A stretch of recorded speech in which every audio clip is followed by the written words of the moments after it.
मौलाए कायनात के शहज़ादे इमाम हसन रदी अल्लाह ताला अन्हु से रिवायत है, आपने इरशाद फरमाया, नबी रहमत सल्लल्लाहु ताला अलैहि वसल्लम ने इरशाद फरमाया, जो अपनी कुर्बानी खुश दिली से करता है, अल्लाह रब्बुल इज़्ज़त कल बरोज़े क़यामत इस कुर्बानी को उसके और जहन्नम के दरमियान आड़ बना देगा कि ये कुर्बानी उसे जहन्नम में नहीं जाने देगी।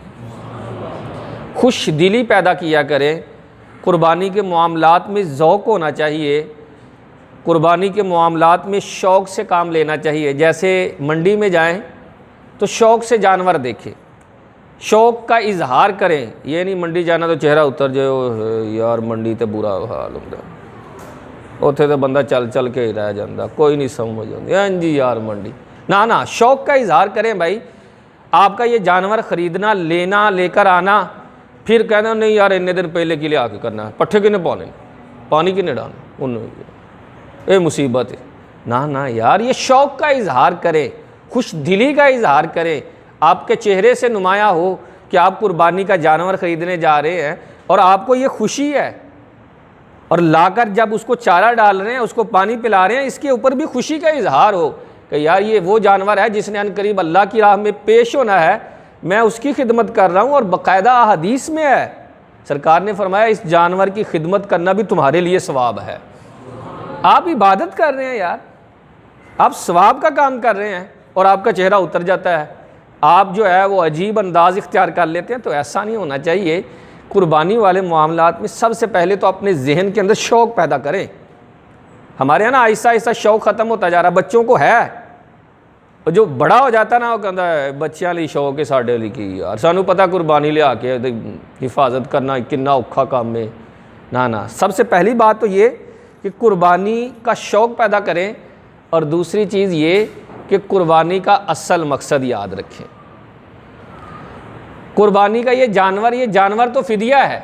असल कुर्बानी क्या थी? हज़रत इब्राहीम खलीलुल्लाह अला नबीना वालैहिस्सलातु वस्सलाम और आपके लख्ते जिगर हज़रत इस्माईल अला नबीना वालैहिस्सलाम की वो गुफ्तगू, वो असल में कुर्बानी थी। कुर्बानी का ये जानवर, ये तो फिदिया है। हम फिदिये को याद रखे हुए हैं और असल कुर्बानी को भूल गए हैं कि हज़रत इब्राहीम ने अपना सब कुछ राह खुदा में लुटा दिया, और वो बेटा जो मिन्नतें और समाजतें, यानी कितनी बार रब की बारगाह में दुआएं मांगी, मन्नतें मानी, फिर अल्लाह ताला ने यह बेटा अता फरमाया। तो अल्लाह ने फरमाया मेरी राह में कुर्बान करो। आपने लम्हा भर के भी लिए नहीं सोचा, अपने उसी लख्ते जिगर को लुटाकर उसकी गर्दन पर छुरी रखकर रहती दुनिया को ये दर्स दे दिया कि हर चीज़ रब के लिए कुर्बान करना सीख लो। ये कुर्बानी का असल मकसद है। आज हमने जानवर याद रखा है, कुर्बानी का जो असल मकसद, जो बाप और बेटे की गुफ्तगू और निचोड़ है ना, वो हम भूले हुए हैं। और फिर हमारे मुआशरे के अंदर ना, ठीक है महंगी कुर्बानी होनी चाहिए, फरबा कुर्बानी होनी चाहिए, ये बड़ी अच्छी चीज़ है यार, लेकिन आजकल शायद हमारी नीयतों का किबला दुरुस्त रहना मुश्किल हो गया है।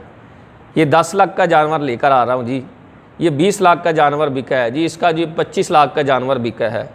ये 25 लाख, 5 लाख, 10 लाख का जो जानवर आप ख़रीद रहे हैं यार, इससे बेहतर नहीं आप ज़्यादा कुर्बानियाँ कर लें।